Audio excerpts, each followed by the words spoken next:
Señoras, señores, muy buenas noches. Iniciamos nuestro programa de hoy con una muy buena noticia. Esta tarde en la Antártida fue desencallado el Humboldt. El barco científico peruano encendió motores y emprendió viaje de retorno al Perú exactamente a una semana del accidente que sufrió en el continente helado. Primero irá a Caleta Porter y de ahí a Punta Arenas para luego enrumbar hacia el Callao.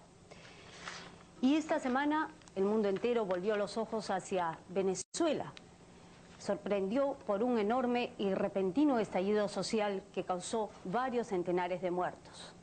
Ejemplo de orden y democracia en nuestro continente, en ese país se vio de pronto envuelto en una ola de violencia que tras varios días mantiene varios puntos sin sofocar. El desencadenante fue un paquete de medidas económicas. Esto es un shock en términos ortodoxos, que posibilitará a Venezuela el acceso a un préstamo de aproximadamente 4.300 millones de dólares de parte del Fondo Monetario Internacional. Pero, ¿qué pasó realmente en Caracas esta semana? ¿Y qué puede ocurrir en los días próximos? Alejandro Guerrero estuvo allí y obtuvo un impresionante testimonio sobre lo ocurrido. Veamos.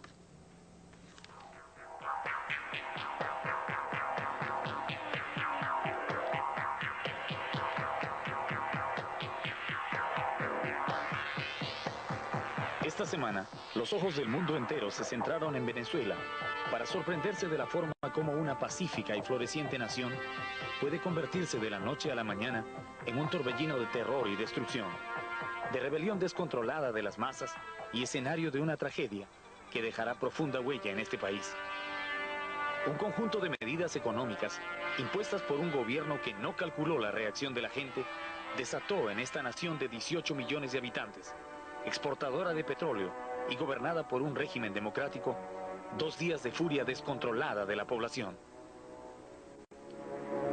El 2 de febrero de este año, Carlos Andrés Pérez, líder del Partido Acción Democrática de Venezuela, asumió el mando supremo de la nación.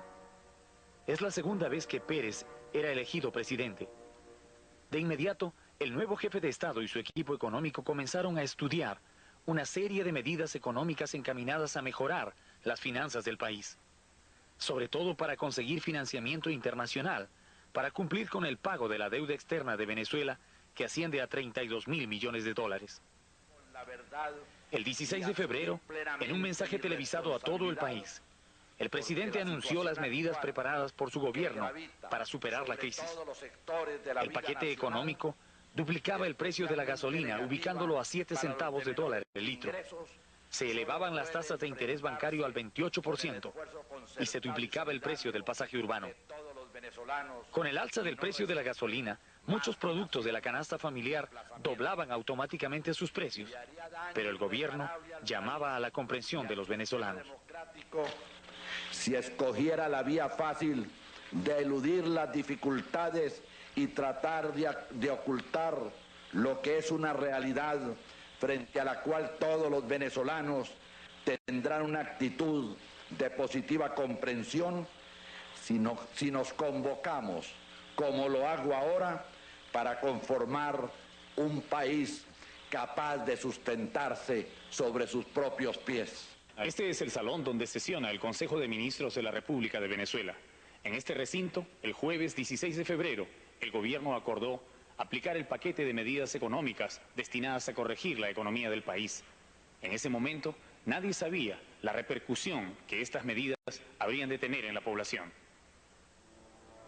Los primeros días después del paquetazo pasaron lentamente, sin mayor reacción por parte del público.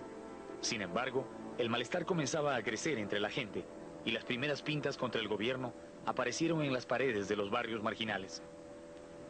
Al anochecer del lunes 27, repentinamente, miles de habitantes de los cerros, los barrios pobres de Caracas, bajaron en turba al centro de la ciudad y, como si estuvieran empujados por un instinto atávico, comenzaron a saquear las tiendas y comercios.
Hombres y mujeres, jóvenes y viejos, rompían vidrieras con las manos y arrebataban comida y artículos diversos de las tiendas. Miles de puertas fueron rotas y destrozadas las ventanas de los negocios para permitir el paso de las hordas de saqueadores que en cuestión de minutos arrasaban con un almacén o un supermercado.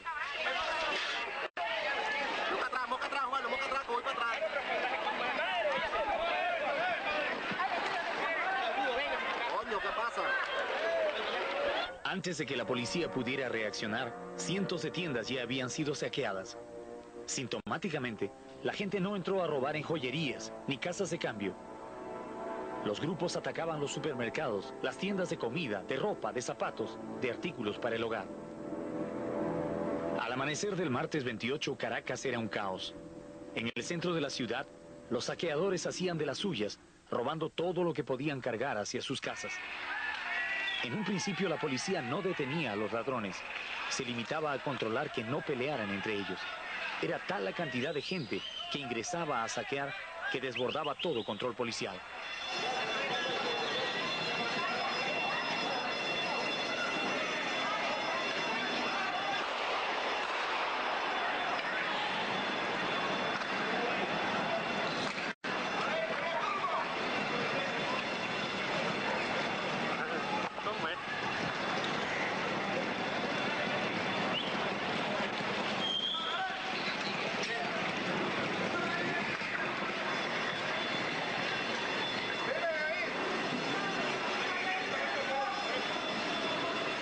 Al atardecer, el ejército salió a las calles a apoyar a la policía. 4.000 soldados de infantería, apoyados por tanquetas ligeras, fueron enviados por el gobierno para tratar de restablecer el orden en Caracas. Pero la presencia de las tropas no fue suficiente para asustar a la turba enardecida por el saqueo fácil. Entonces los soldados comenzaron a disparar.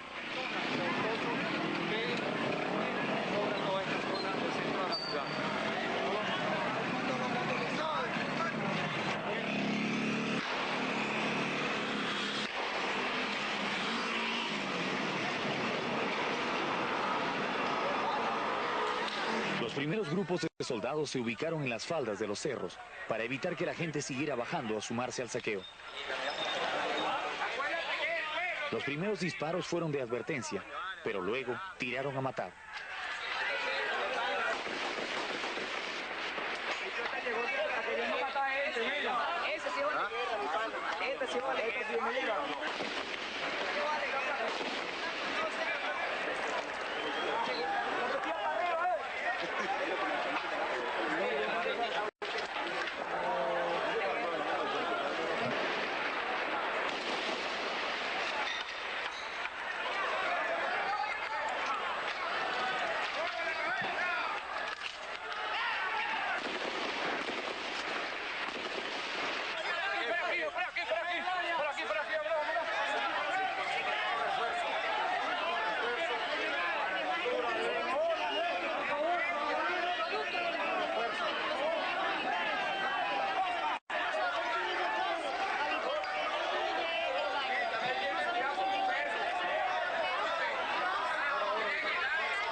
En los barrios marginales, mientras algunos gritaban pidiendo calma a los soldados, otros les lanzaban botellas y piedras.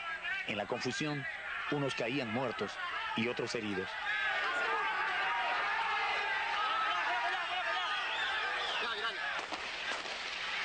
Durante 24 horas interminables, desde la tarde del martes 28 hasta la noche del miércoles 1, la ciudad se llenó del eco de los disparos, de fusiles y ametralladoras, hasta que el ejército impuso orden entre la gente.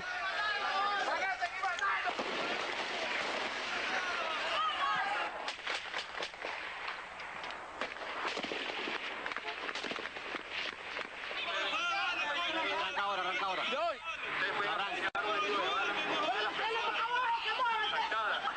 Pero ya, compadre. ¡Ambulancia, ambulancia! ¡Ambulancia! Cuando disminuyó el tiroteo, más de 300 venezolanos habían muerto y 2.000 quedaban heridos en las calles. La morgue se llenó de cadáveres y los hospitales eran insuficientes para atender a los heridos. La locura colectiva llegaba a su fin.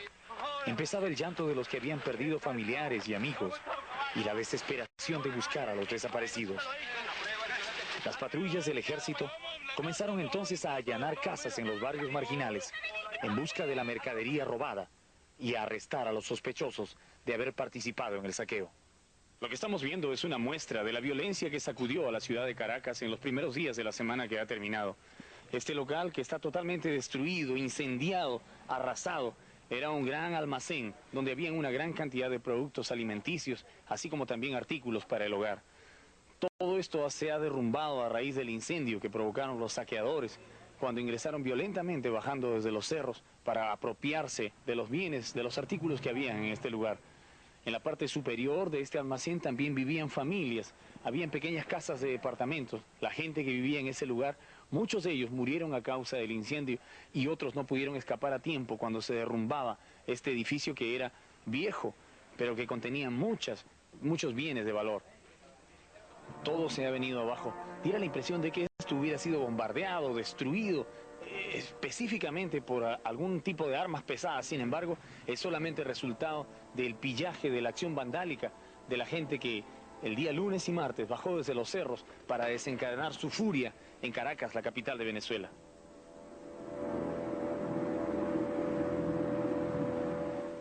En unos instantes volvemos con la segunda parte de este reportaje de nuestro enviado especial, Alejandro Guerrero, sobre lo ocurrido esta semana en Caracas. Volvemos.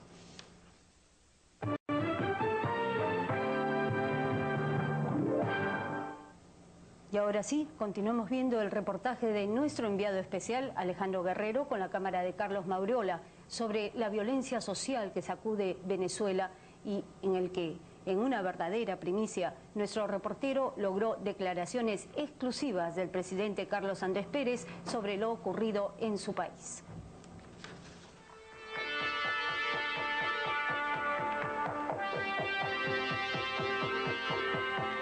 Cuando volvió la calma, la ciudad se enfrentó a dos fenómenos desconocidos hasta entonces: la falta casi total de alimentos y el toque de queda de 6 de la tarde a 5 de la mañana.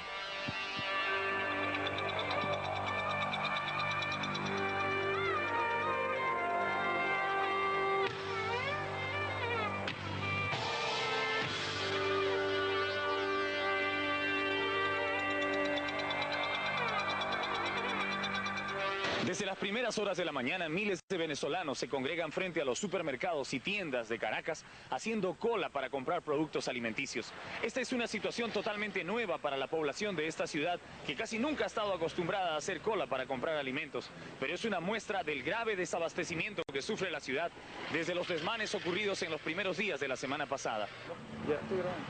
¿Hace cuánto tiempo que no se tenían que hacer colas, que no veía usted este tipo de colas para comprar comida? Yo en Venezuela nunca he hecho cola para comprar comida, nunca en la vida. Es primera experiencia que se tiene en Venezuela para poder comprar comestibles. Bueno, es algo insólito, nadie lo esperaba. Totalmente nuevo para ustedes. Sí, realmente. ¿Nunca había habido este tipo de revueltas, de saqueos, de pillaje? Jamás, jamás. En todo el tiempo que usted recuerda haber vivido acá, no ha tenido que hacer cola. Desde que nací. Nunca recuerdo haber hecho cola para comprar. Primera vez que se ve esto. Es una situación totalmente nueva para ustedes. Para nosotros nueva. ¿Qué piensa de todo lo que ha ocurrido en el país en los últimos días? Bueno, que esto es la elección que ha dado al pueblo, de que la cosa es que hay que hacer justicia, pues. ¿Piensa que la reacción en alguna manera ha sido justificada? En cierta parte sí. En otras quizás no. Ahí hubieron el sexo. Pero una reacción del pueblo, pues. Casi es total. Total, espero que, bueno, por lo menos aquí haya lo que uno venga a buscar. No debió ocurrir, porque quizás si nos aumentan antes, no hubiese ocurrido lo que está ocurriendo. Es bastante triste todo. Quisiera que pidiéndole a Dios para que todos volvamos a la paz y a la tranquilidad, porque tenemos niños y tenemos que salir a trabajar y todo eso es un inconveniente muy grande.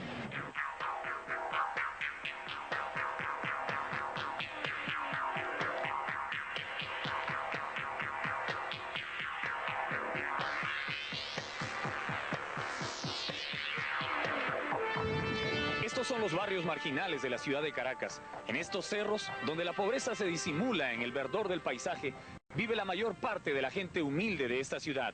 Esta es la gente que los días lunes, martes y miércoles bajó desde sus cerros enfurecida hacia la ciudad y desató una ola de saqueo y de pillaje que ha dejado pérdidas incalculables. La reacción de la policía y del ejército luego de los días de saqueo ha sido terrible. Patrullas del ejército han incursionado violentamente en estos barrios marginales, buscando a los que participaron en los saqueos. En la mayoría de los casos, cientos de viviendas han sido baleadas y destruidas por las incursiones del ejército y de la policía. Gente que no tenía nada que ver, gente inocente, ha pagado por las culpas de aquellos que sí bajaron a Caracas a participar en los saqueos. Estos edificios de departamento muestran las huellas de la cantidad de balas que han impactado en sus paredes, en sus ventanas, inclusive matando a muchos de sus pobladores cuando la policía trataba de detener a los que habían participado en el saqueo. La gente ahora llora no solamente a sus muertos, sino también la pérdida de sus humildes pertenencias y también el hecho de que sus viviendas fueran destruidas de esta manera. Ahora estamos en la entrada de uno de estos edificios de departamentos en los barrios marginales de la ciudad de Caracas para conversar con los habitantes de este lugar. Gente que se queja de que las incursiones de la policía y del ejército han sido demasiado violentas y les han destruido sus viviendas. ¿Qué nos puede informar sobre la forma como ha habido represión en estos lugares? Bueno, una célebre palabra de nuestro libertador: maldito sea el soldado que dispara contra el pueblo. Y están masacrando los bloques y ellos dicen que hay francotiradores y es mentira. Efectivamente, esta es la versión del ejército y de la policía, que desde estas ventanas, de estos edificios, disparan contra el ejército, ¿no es así? Eso es mentira, porque en estos apartamentos viven familias, viven niños, viven padres de familia, bueno, viven toda clase de personas. Entonces uno no va a ser loco para permitir que alguien se meta un francotirador en su apartamento a disparar sabiendo que lo van a destruir. Va a ver cómo masacraron todo, que no queda nada bueno. Muy grave el daño que han causado. Grandísimo, grandísimo. Vamos a subir. Una pareja de jóvenes que viven en uno de estos departamentos va a abrir la puerta precisamente para mostrarnos los daños que se han causado en el interior. Ellos mismos nos advierten también de que hay que ingresar agachados, porque desde edificios lejanos el ejército continúa disparando contra esta casa. Este es el interior de uno de estos departamentos en los barrios marginales de Caracas, que, como dicen los mismos pobladores, con toda razón está acribillado a balazos por los disparos que han hecho los soldados desde diversos lugares. Hay huecos gigantescos en las paredes de balas de fusil ametrallador ligero, de armas automáticas. Todos los muebles están cubiertos de polvo y también de trozos de concreto que han caído desde el techo cuando las balas hacían impacto. La cocina de esta vivienda también muestra los impactos de las balas sobre los utensilios, sobre el refrigerador, desde el techo hasta el piso, pasando por las lámparas, por los muebles destruidos. Todo está totalmente destruido por balas de armas automáticas muy poderosas. Los soldados han disparado desde 1 kilómetro de distancia, destruyendo esto. Ahora, algunos de los dueños de esta casa ingresan, pero lo hacen agachándose porque saben que en cualquier momento otro disparo puede cruzar por la ventana y causar mayores destrozos, o inclusive puede matar a alguien, como ya ha ocurrido en muchos sitios. ¿Esa es la casa de ustedes? Sí, esta es mi casa. Aquí viven 2 niñas y vivimos aparte 5 personas. ¿Cuándo ocurrió todo estos destrozos? Desde el martes estamos recibiendo balazos desde las residencias de al frente. ¿Quién dispara? ¿Los soldados? Los soldados están empeñados en que en este apartamento se les dispara y la puerta la tenemos sellada y nos tuvimos que salir de la casa porque nos hubiesen acribillado aquí a todos. Una pregunta. ¿Creen ustedes que en alguna manera se justifica lo que ocurrió los días lunes, martes y miércoles? Es decir, que la gente haya bajado a saquear, a robar.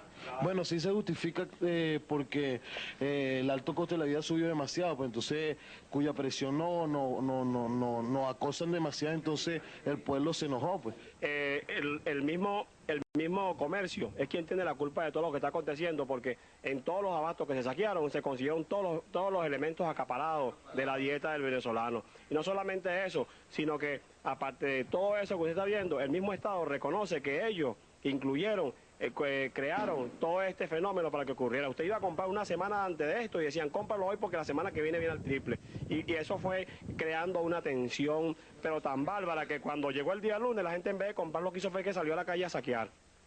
Caracas, la capital de la República de Venezuela, una ciudad de 6 millones de habitantes, acostumbrada a la vida nocturna, está hoy día silenciosa por el toque de queda. A partir de las 8 de la noche hasta las 5 de la mañana, nadie puede circular, a menos que tenga un salvoconducto y una bandera blanca en el vehículo. Soldados del ejército patrullan las calles constantemente para dar tranquilidad a la población. La ciudad, por primera vez, experimenta un toque de queda y la población se recoge desde muy temprano. No desde las 7 ni desde las 6, sino desde las 5 de la tarde desaparecen los vehículos y la gente de las calles. Esta es la situación que se vive actualmente en esta ciudad, luego de los desmanes ocurridos en los primeros días de la semana pasada. En entrevista exclusiva para Panorama conversamos con el señor presidente de la República de Venezuela. Señor presidente, ¿cómo evalúa usted los sucesos que han ocurrido en su país en los últimos días? Ha sido una deplorable y dolorosa situación que no me ha sorprendido. Vengo alertando desde hace mucho tiempo en mis exposiciones, en mis discursos, antes de ser presidente y luego de serlo, de la tragedia que se cierne sobre todos los pueblos latinoamericanos, sometidos a condiciones intolerables para el servicio de la deuda y además a las medidas proteccionistas que cierran los mercados a nuestros productos y a la manipulación de los precios de las materias primas que producimos. Esta es la situación que está generando explosiones sociales, explosiones de descontento en todos los pueblos de la América Latina y que pueden incluso llegar a dar al traste con el esfuerzo de democratización que están realizando todas las naciones de nuestro subcontinente. ¿Ha estado en peligro la democracia venezolana en estos días? Afortunadamente en ningún momento. La democracia venezolana es muy sólida, mi gobierno está apuntalada por una fuerte mayoría popular y todos los sectores de la colectividad respaldan la democracia. Inevitable la aplicación de estas medidas económicas. Algunos parlamentarios de la oposición en su país señalan que su gobierno claudica frente al Fondo Monetario Internacional. Yo no claudico frente al fondo, soy uno de los líderes de América Latina que está abanderando la posición más clara frente al problema de la deuda, pero explicando también con claridad qué es el Fondo Monetario Internacional. Este no es un organismo, no es una transnacional, esta es la representación de todos los grandes países, de los poderosos países, de todas las ideologías que han creado un sistema económico internacional al servicio de sus intereses y que no toman en cuenta las realidades de la economía de nuestros pueblos. Esta es la verdad y nosotros estamos luchando frente a ella y esto es lo que continuaremos haciendo. Frente a esta situación, ¿Venezuela continuará pagando el servicio de su deuda externa? Esta es una obligación que tenemos todos los países, con insurreccionarnos o sublevarnos uno u otro país, no lograremos sino aplastar las posibilidades de desarrollo de nuestros pueblos. Pero seguir aceptando las condiciones que nos fían es indigno de nuestros pueblos. Por eso tenemos que conformar la concertación latinoamericana para proponer nosotros las condiciones en que podemos hacer frente a nuestros compromisos internacionales, que no queremos desconocer, pero que no podemos aceptar que se hagan en contra de los intereses fundamentales de las naciones latinoamericanas. Muy amable, señor presidente. El ejército de Venezuela ha colocado más de 9.000 soldados en las calles para prestar garantías a la población mientras dura el toque de queda. Es probable que en unos días más se levante el estado de emergencia y se restablezca plenamente la normalidad. Sin embargo, las huellas de estos días trágicos perdurarán por mucho tiempo en este país. Desde Caracas, con la cámara de Carlos Mauriola, informa Alejandro Guerrero, Panorama.